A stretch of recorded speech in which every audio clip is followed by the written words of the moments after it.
Hey, how are you doing, everybody? This is Chief Dean Rondo, and I'm here with my captain, live for the very first time for another segment of Coffee and Connection with the Chief. So we're in the month of April. It seems like only yesterday we were in the month of March. It's amazing how time is flying. The reason we're here doing this live is our favorite venue down there, the Downtown Grill, is shut down for renovations. I was in there the other day. It's looking pretty good. They're doing a deep cleaning, and they're doing a renovation. They're going to open for breakfast, lunch, and dinner. It's quite impressive. So go down there, say hello. They got the door open, and tell them you're looking forward to it being finished.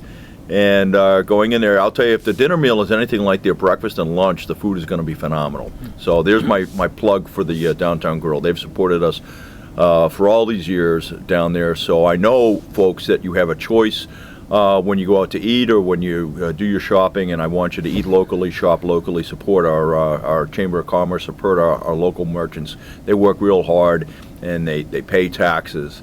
And they pay taxes to the town of Wolfeboro, so we're very appreciative to them, and they're always very giving with donations and supporting our little league teams and our football teams and our lacrosse teams.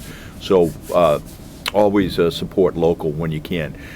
Talking about budgets and things like that, the budget passed, the building passed. That was really exciting. For us, we did get the supermajority that we needed. So we're really excited. It's a $13 million project, and we're going to move forward with that.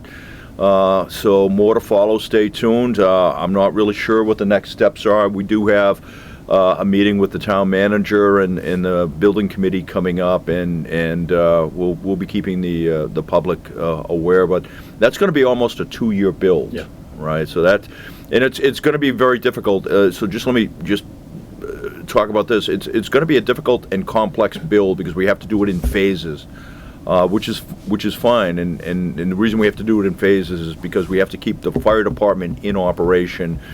The police department's very easy to keep in operation because I have MDTs, mobile data terminals, on all my cruisers. So that's not a big deal initially. My dispatch center, obviously, that's going to be complicated because that has to stay in operation. So we have to do some sleight of hand when it comes to the operations center and how we do that. I'm not exactly sure yet whether we do a mobile command post or we figure something else out. But we've got some tricks up our sleeve to make that all go seamlessly. It will all happen seamlessly. The citizens won't realize any disruption to services, but it is complicated on how we have to plan all this out. But that's fine. The good news is that the police department portion of the construction is only going to take about 8 months or so. It's the fire department that takes a vast majority of the time. But again, about a two-year process or so. Maybe we can get it done ahead of schedule. We'll see.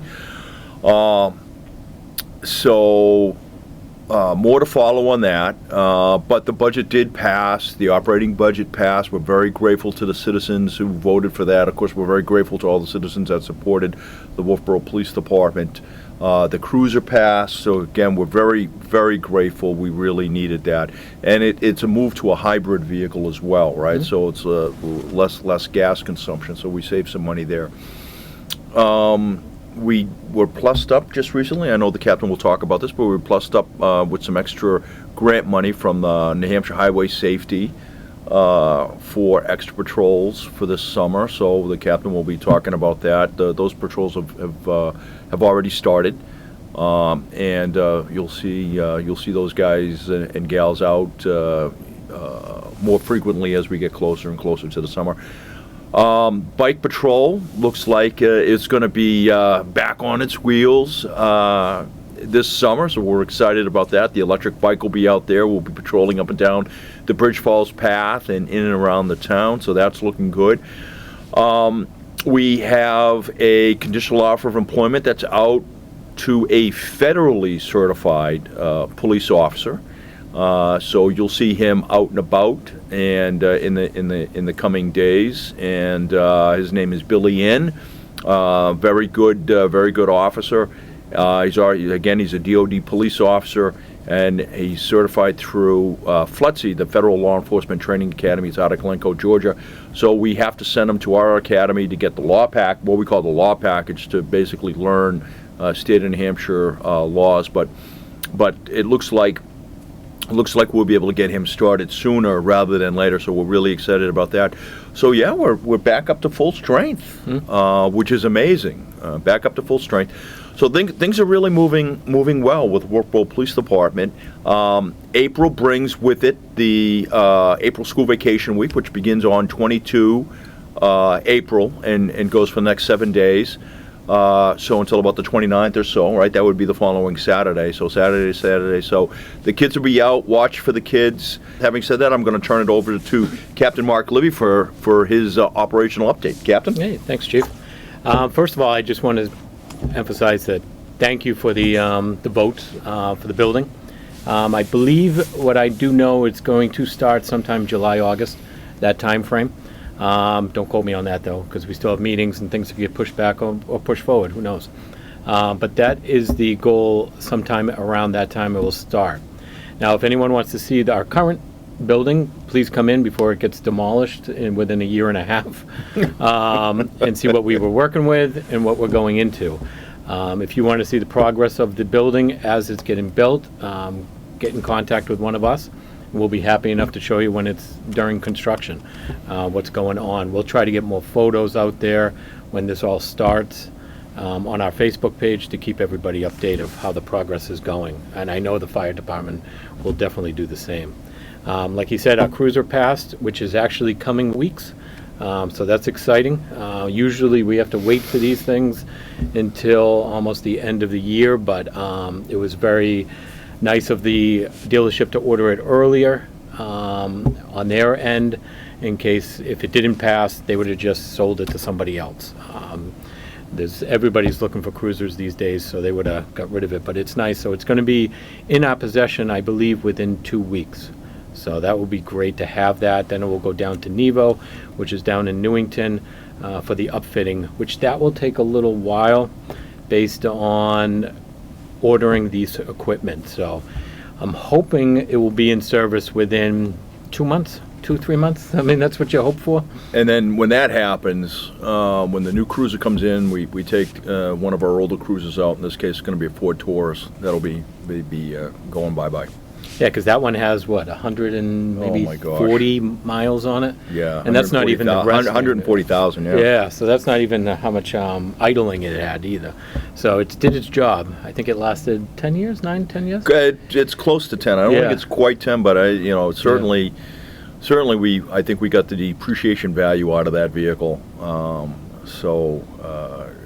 The getting 10 years out of a vehicle is remarkable. Yeah. We have a very talented, I can't emphasize this enough, we have a very talented team in the town of Wolfeboro, but our public works folks, and more importantly our garage maintenance folks, led by the very talented Ben Berry down there. He's the lead head mechanic. He works miracles. And very, very talented team down there. So we're very grateful for the support we receive from them. Keep our vehicles in tip-top shape and on the road. Our vehicles are always very mechanically sound. The issue has been, the structural integrity of the steel, and what has happened with the Ford Tauruses in particular is that, and I'm not sure why this happened. I do know it's a problem with this particular fleet of vehicles, is the steel has become compromised because of the rain and the salt, the heavy salt concentrations that we use up here in the Northeast. And it's not just us having this problem. It's industry wide throughout the Northeast with the Ford Tauruses. And I believe this is one of the reasons why that particular brand is they're not, Ford isn't making the Ford Tauruses anymore. So the vehicles are rusting out, is essentially what's happening. And that once that rust gets into the underbody of the vehicle, there's not a lot we can do. We can do some remediation, but after a while, it just becomes a lost cause, and that's what happened with this particular Ford Taurus that's getting out of the fleet now. So the school resource officer, we're still waiting on that due to the fact of Effingham. It was a snowy day that day. So Effingham postponed their voting, so we have to wait till March 28th to find that out for the district side.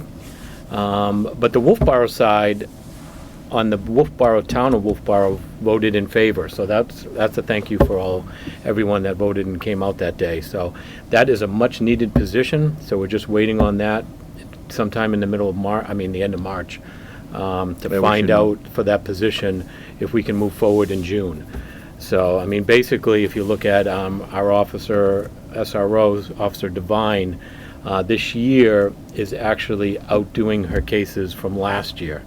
So, she's on pace to be around 200 cases, which is, that's crazy. It is. Yeah, she is significantly overburdened, and we do have some help up there. You're going to see Corporal Boucher up there a lot more than he was. He's assisting her, and Lieutenant Maloney and others will be up there assisting her with that very heavy caseload. So we are tracking on it. We are concerned about it, but we're moving forward, and we'll get through this. Yeah.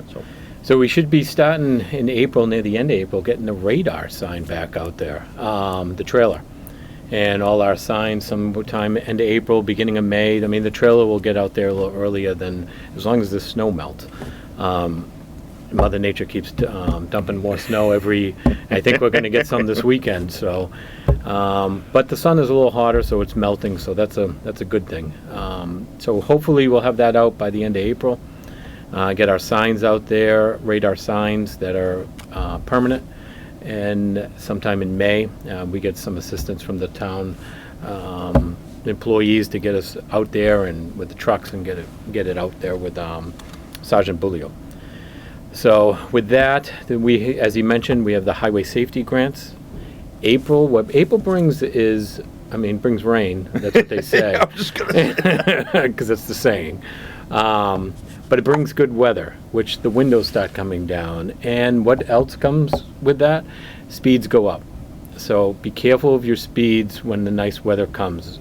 It's a given fact. When the nice weather hits, the music plays a little louder, the window comes down, the breeze in your hair, and you just drive along. So while the captain is on that topic, just let me say this, right? We know from past experiences, we live in the Northeast, right? We know there's still a lot of sand and debris on the roadway left over from the winter, whether it's leaves or pine boughs or something along those lines, but there's still a lot of debris on the roadway, to include sand. And you try to stop on sand, you're going to slide. Right, and because it's acting as essentially a cushion between the rubber on your tire and the asphalt. Right, in the state of New Hampshire, our asphalt has a lot of crushed granite in it, which raises the coefficient of friction. So I'm not trying to get you too bored here, but you're not going to have the stopping ability on sand that you do on just bare asphalt. So what the captain is saying is watch your speeds, because there are hazards out there. Even though it might be a beautiful day in April or May, and the sun is out and the bluebird of happiness is singing and flying everywhere, and you've got the wind in your hair, and it's warm and beautiful, and there's lots of sunshine. That's the reason we live here, right? Because we love it. It's bucolic. It's beautiful. But there could be hazards on the road that you're unaware of. Right, so keep your eye on the speed, watch it, and give our very talented work crews, right, our state and highway public works guys, right, the highway workers, give them the space and the opportunity they need to get the roads cleaned up and get all that sand removed. You'll see them out there along the highways and in the town. They're sweeping. They got the street cleaners out there. They're getting all that sand up, and that's the reason why that stuff is really, really very fine, and it interferes with your braking ability. They know that, and they're getting it all cleaned up and off the roadway. So when you see them out there working, Just give them the space that they need. Slow down, give them the space that they need. Back to you, Cam. And the other thing you might see sometime in April, if the weather keeps getting a little higher, is motorcycles. Oh, yeah. So be careful, give a second look. We're not used to them. We just drove a whole winter season without motorcycles on the roadway. Well, occasionally you do see it in the wintertime. It's gun-ho people. But most Those last of holdouts. Yeah. Those last holdouts. But most of the time we're not used to it. So take that second look. Make sure there's not a motorcycle before you pull out. It's that time of season again. So the other, as you mentioned, we gave a conditional offer out. That's huge for us. That gets us to full staff. As you mentioned, he's going to be going to the academy for a law package in June. So hopefully sometime near summer or end of summer, he'll be ready to go by himself. That's what we're hoping for. It all depends on when the classes are with the academy, because it's 16 weeks and he's just going to pop in, pop out during those classes that he needs to take for the law package. At least he doesn't have to be there all day, every day. So you'll see him with somebody until he finishes the academy and gets that certification done. So we're pretty excited about that part. With anything else with community relations, if you need an officer for a meeting or to talk with anybody, that would be our Sergeant Sparrow, our service sergeant. Contact him. He'll get arrangements and he'll get somebody out there for you, or himself, who knows, from that part. With dispatch, we're always looking for part-timers. If you want to become a dispatcher or are interested or need to talk to somebody, get a hold of Supervisor Mia Lyons. You can get all these information from our Facebook page, our web page. The email addresses are all on there, or you can just give the PD a call at 603-569-1444 and ask for Supervisor Mia Lyons. And she'll be happy enough to talk with you, meet with you if you're interested. And we're always have an open position for part-timer for our dispatchers. We're all full staff on full-time, so that's a tough position to get in. I know a lot of people want to, but we have a great core of people down there, and they do a great job helping dispatch. So other than that, the only other thing I noticed, as we do read Facebook, social media, the community page, and we noticed, what I noticed is a few complaints around the school time during drop-offs and pickup for Carpenter School. So when the buses pull in and they're loading or unloading and that stop sign comes out, by law, we need to stop the roadway.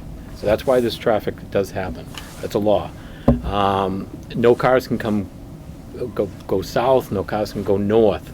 So the officers are going to stop the roadway, the cars in the roadway, until the kids are up and the stop sign's down, and then the buses go. So be prepared for that. And I know there's a pickup in the back of the school, and on Union Street, we do have a lot of cars over there, depending how many parents are there at the same time. So during those times, the morning isn't as bad as compared to the afternoon. That's what I read.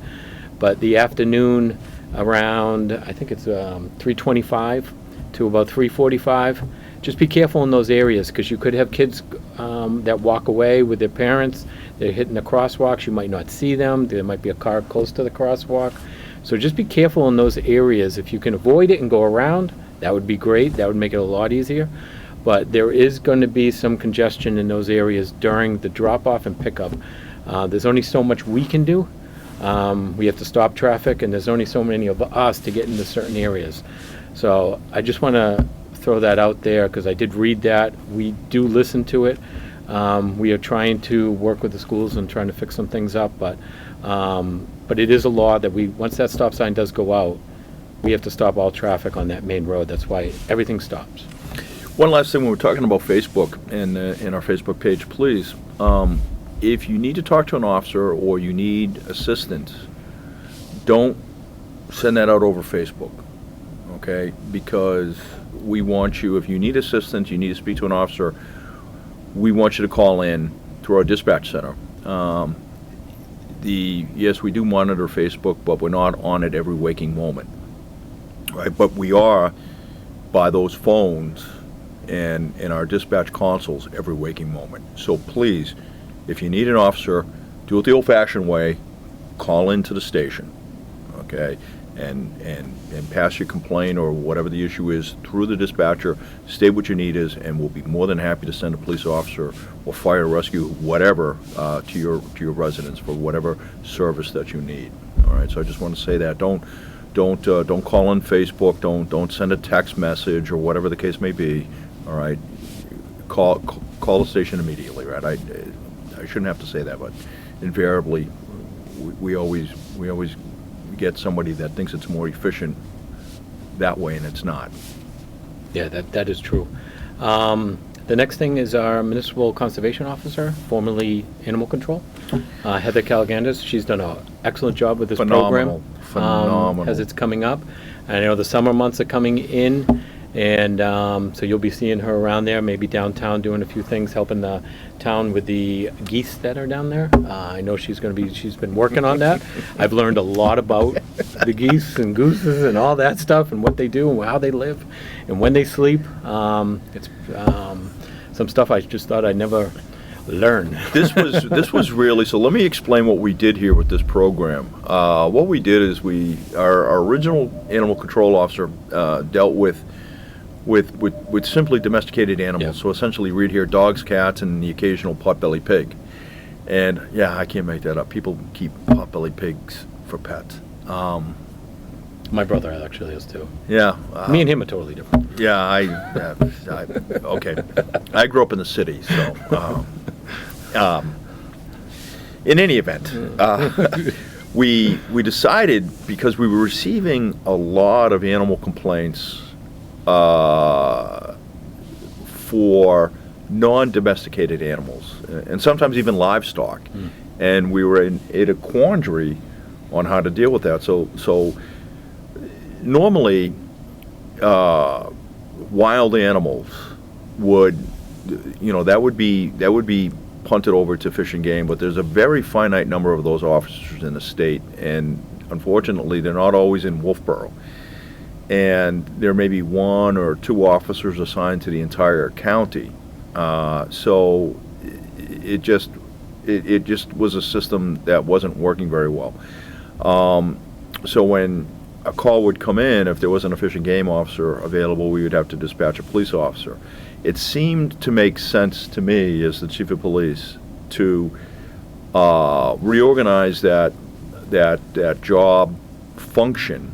So it was a complete reorganization of the program, and reorganize that job function to deal with all animals, so domesticated, non-domesticated, and livestock. And because, yes, we do get the occasional cows running down Pleasant Valley Road, or sheeps on Brackett Road, or we get horses running down South Main Street. Occasionally there was I think a year or two ago there was a llama or llamas that got loose, so they had to be corralled. So we needed somebody that knew something about animals, that had perhaps a degree in animal science and wildlife management, whatever. And lo and behold, that just happened to be Heather Calagandas. She's been doing a fantastic job for us. She does have a degree from the University of New Hampshire in animal science, with I believe a concentration in either livestock management or wildlife management. But regardless, she knows animals. And so ultimately, what will happen is at some point, Heather will end up going to one of our police academies. We're not sure if it's going to be the full-time academy or the part-time academy, not to be a full-time officer, but to be certified as a part-time officer, to be able to do animal investigations and issue summonses and paperwork. That way we're not taking a patrol unit off the road. And the best thing is that there's been no increase relative to that program, for the town of Wolfeboro, right? For the taxes, we simply reorganize that program. We empower the officer to be able to do more things more efficiently, and it's been really paying dividends. It is long overdue. We were the only other town that does something like this was it Epping? Exeter. It's one of those E-towns down there in the south, but they're the only other town that does something like this, and it really is the best of both worlds. So think of the municipal conservation officer is kind of like a municipal fish and game officer that deals also with dogs and cats, right? That's probably the best way to think about it. So they're dealing with the entire animal spectrum, and she has been a tremendous resource and has helped us out tremendously. So we're very grateful for that, and that program is definitely taken off and has earned its wings, no pun intended. Yeah. Yeah, and then and then the last thing I got, because we certainly don't want to. We certainly don't want to be chasing any cats up a tree. No. So my last thing, before I give it back to him, is so everyone understands that, knowing that I talked about that we gave a conditional offer to an officer. We have another officer that's in the academy next week. Officer Dustin's going to finish out his academy, which he's got take 5 weeks off. 5 weeks or so. 11 weeks. Is it 11 weeks? Yeah, because that long. Okay. Because I think it was 5 weeks he missed. Yeah. So he's going to have 11 weeks. So for us, we're full staff, but in the scheduling wise, we are not full staff. Lieutenant Maloney does an excellent job with that scheduling, as I used to do it, so I understand the scheduling. It's something that never ends. You think you got it, and then there's more. It's just a never-ending battle. So there's 2 shifts that need to be covered, if you think about it, because we're missing 2 people. We're a 24/7 operation. Agency, so we need to fill those shifts, and these are officers that are picking up these overtime shifts, covering in, staying later, leaving, staying here instead of going home to their family. I just want to say thank you to all of them. They make us look better, good, and they make the department look good and the town look good. But they are working their butts off to go to your calls and be out there, visible in the town. So I just want to put that out there. These officers are working more than that 40-hour work week, if you realize that, because those shifts need to be covered, and they're doing an excellent job. I'll give it back. No, that's I can't say it any better. Remember, a lot of what we do is general crime prevention, right? And there's 2 ways to do this. You can be proactive, which I want to be, or you can be reactive. I prefer not to be reactive. I prefer to be proactive. So keeping a high presence is really, really important. And I wish someday some mathematician is going to figure out how to do this, but right now there's no logarithm that I can use. I'd love if there was one. I'd just be able to plug the data in and come up with a number, but there's no way to calculate just how much the visibility itself prevents crime. But anybody that's been in the business more than 24 hours will tell you, the more you're seeing, the more blue lights, the more patrol cruises, the more officers that you see, your crime rate decreases. And if you remember correctly, say what you will about Mayor Giuliani one way or the other, but he really, I think, hit the nail on the head when he came up with the broken windows theory of law enforcement. And what that was basically, look, hey, police department, get out there, get into the neighborhoods, and do your job, and walk the beat, get out and talk to shop owners, and if you see a broken window, ask, hey, how did that window get broken, right? And that was the whole point behind the broken theory's window of law enforcement. If you saw a violation, no matter how seemingly innocuous or insignificant it may seem, ask a question, do the follow-up. Is it vandalism? It's something that happened inadvertently?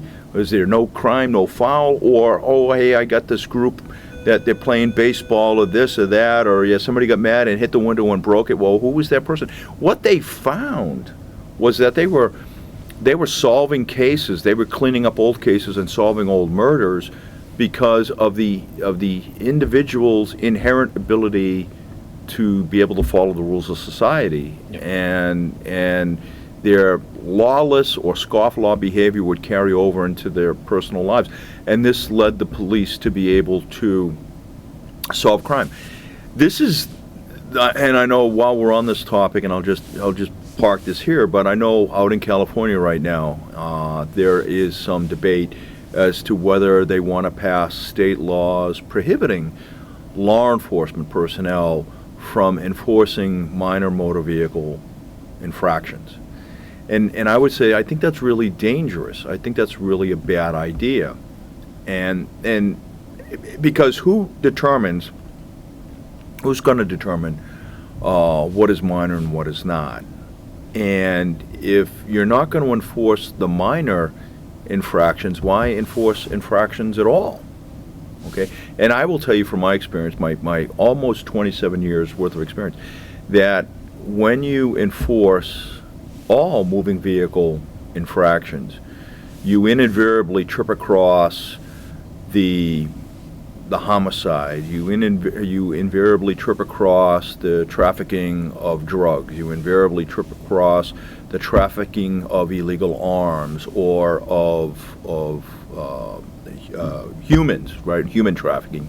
You stop these scofflaws, because if they're scofflaws, it's gonna their scofflaw behavior is gonna carry over into their normal everyday behavior, and they're gonna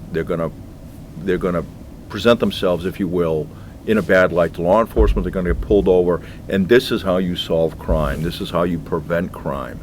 So as simple as that seems, I know this is difficult for some to understand, but the enforcement of laws should be fair and equal across the board, right? And that's the way it needs to be executed. So getting on with that, that is very important. And so when we talk about the broken windows of theory, just please understand, of law enforcement, please understand what that is really all about, right? That's the enforcement of all laws, equal and across the board, but to get out there and do the job and be visible, and visibility helps prevent crime. So I got actually one other additional thing. So as he mentioned today, we're live. We haven't done this. I don't think we've ever done this. Ever. So this is the first. And Ever. we're going to do this again next month. And if we actually got here a little bit earlier, because when we come into work, we have no idea what our day is going to be. We have plans, but sometimes plans are very good. They go awry. Yeah, we try to get here. And this staff today, a little nervous that we weren't going to make it here by 12 o'clock. We gave them about 3 minutes to spare. So they did an excellent job. But in the future, we're going to be able to take phone calls during these live shows, which will be pretty exciting. So just to let you know of that. So I know this plays throughout April. So when we get into our next time, which will be on their website, and we'll try to get it on our website when we're going to be live on these. And we'll get it out there so you guys can make some, or girls can make some phone calls into us during this live show and go from there. And ask questions. Yeah.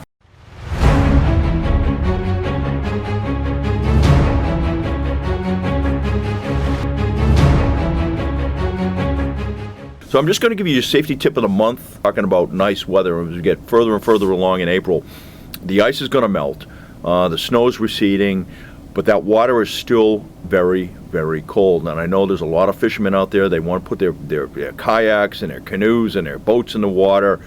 And if you're going to go in that very cold water, it's probably in its mid to upper 30s. Please be careful. Make sure you're wearing all the protective equipment and the personal flotation equipment that you need to survive in the water. If you should go in on windy, breezy days, do not go on that lake. Do not go on that lake. Please don't put my officers and the firefighters in a position where they have to go out and rescue you, because it puts us in jeopardy too. That water is very, very cold, and without exposure suits, the risk of hypothermia is extreme. So please don't do that. Okay, I've spent a lot of time when I was in the military in very cold water, so I know how just uncomfortable it can be, and how numbing it can be. So please don't put yourself in that position. With that, if you have any equipment on the lake, on the ice, bob houses or sleds or akios or anything along those lines from your ice fishing days. Get that stuff off when it's safe to do so, but get it off now and get it out of the way, all right? Because I'll tell you right now, summer's on the way, right? Summer's on the way, and if you don't take care of it right now, it's going to end up at the bottom of the drink. And Fish and Game takes a very, very dim view of that. Okay, every year it never fails, right? We see bob houses floating by, and so let's not have any accidents. You've been reminded. Get that stuff off the ice, and as I say, only do so when it's safe to do so. That ice is thawing, and it's thawing tremendously fast. So please be careful. Please be careful. That ice is thin. So only go out on the ice if you know it's safe. All right. Well, thank you very much. This is Chief Dean Rondo signing off. Thank you for enjoying another segment of Coffee and Connections with the Chief, and I'll see you next month live. Have a great day. Be safe out there.